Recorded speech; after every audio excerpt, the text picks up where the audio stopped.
Joining us right now is former White House press secretary and America First Action senior advisor and spokesperson, Sean Spicer. Sean, good to see you this morning. Thanks so much for joining us. You bet. Good morning. Yeah, I mean, it was in the 11th hour. It was close to midnight when Chairman Nadler said, you know what, let's postpone it. We're going to do this tomorrow at 10 a.m. And almost immediately people said, well, why? We can do it right now while the cameras are rolling tomorrow and people will be paying attention. What do you think? I think Doug Collins had it absolutely right. I mean, Chairman Nadler could have made that decision any time prior to that day, and he did it at the 11th hour. Literally, it was 11 o'clock at night. I think because he wanted more media attention. They wanted to drag this thing out. They want to get it. And I think part of it goes back to one of the interesting things.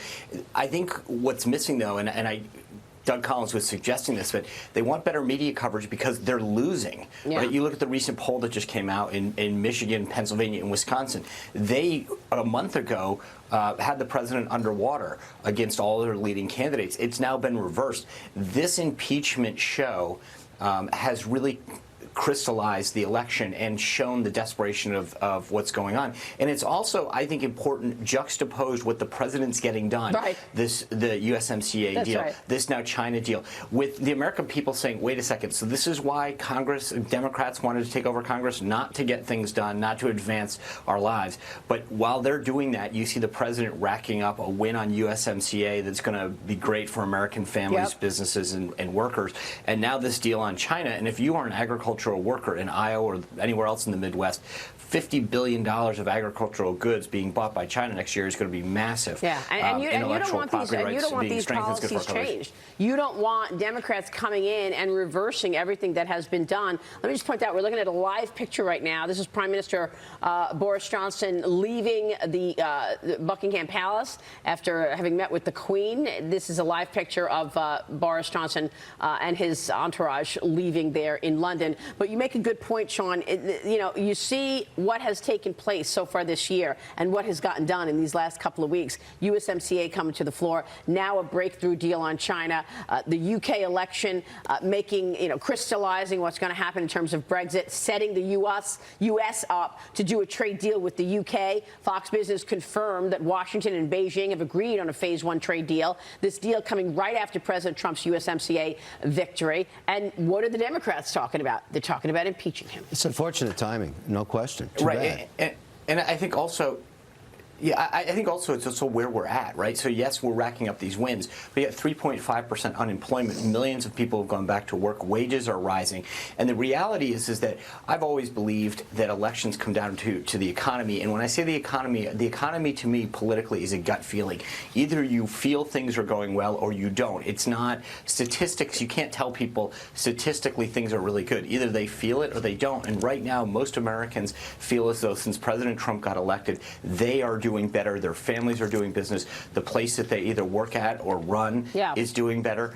And that's something very difficult to overcome politically, especially in these battleground states like Michigan, Wisconsin, and Pennsylvania, where they were struggling before President Trump got elected, and they're doing better. Sean, can I ask you a question about the Bloomberg factor? We're really intrigued by Super Tuesday and an unprecedented spend. Is there a chance that he gets some traction? Because of all the moderates that you think about that could actually give Trump a hard time in the election, only 11 months from now, he's one of the names that could be considered viable by other business voters. Yeah, I mean, look, I think, could he be more challenging? Yes. But I think, and you guys were leading into this a little bit, I think Dagan was the one talking about it. You take a state like Michigan, right, and you talk about the economic factor, but you've got a lot of folks in Michigan that would be very concerned about Mike Bloomberg's position on guns. In Pennsylvania, you've got a lot of folks. And so when you actually stop looking at national polling and recognize that this election is going to be waged over 5 or 6 states, Michigan, Pennsylvania, Iowa, Florida, Ohio, and you look at the totality of which Democrat goes in there, it makes a big difference. And you start turning off people on an issue just like guns in Iowa, in Ohio, in Florida, there's a big enough problem that Bloomberg would have. So I think, you're right. It's got to how he and his money are going to factor into Super Tuesday, and how those delegates are going to get awarded is going to be the big X factor.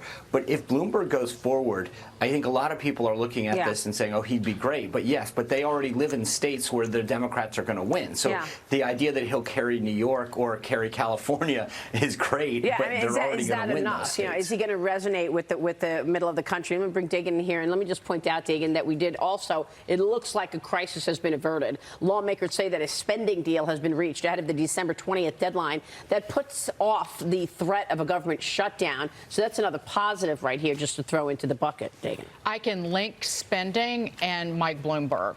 So if we get into a crisis situation, and you never know what might happen, we don't know what the next 11 months will look like, and you have interest rates that spike all of a sudden, and we're staring at $1 trillion annual budget deficits.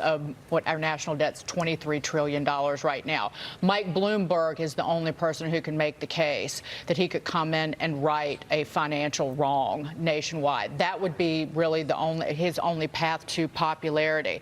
But Sean, I'll point out with the UK election and with the election here in the United States, the link between class, like white working class voters, and party, union workers and the Democrats, that broke in 2016, and we saw it again yesterday where former labor areas went Tory, went conservative. That's something that the Democrats in this country are they choosing to ignore it? They're not paying attention to that. Sean. That is such an amazing point, Dagan, because here's the thing that's happened, and you saw this in the last election. Trump went into areas of the country that were exactly like that. I mentioned it before, but Pennsylvania, Wisconsin, and Michigan are very similar to that kind of example. He won them.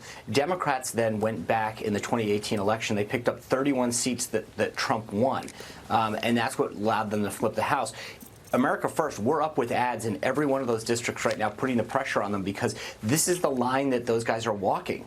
And this is the problem, is that Trump's still speaking to those people, those people that were forgotten by the Democratic Party as they've gone crazy left.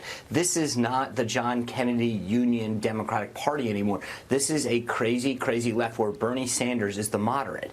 And so if you are a union worker in a bunch of those states, this is not a Democratic Party that you feel comfortable in anymore. And frankly, the Democrats in Washington don't seem to care about the issues that they do anymore. Trump has spoken to them. He has cared about them. They have benefited from a Trump economy. And that's why we're up in those districts, to make sure that those members of Congress are held accountable. Because it's about policy.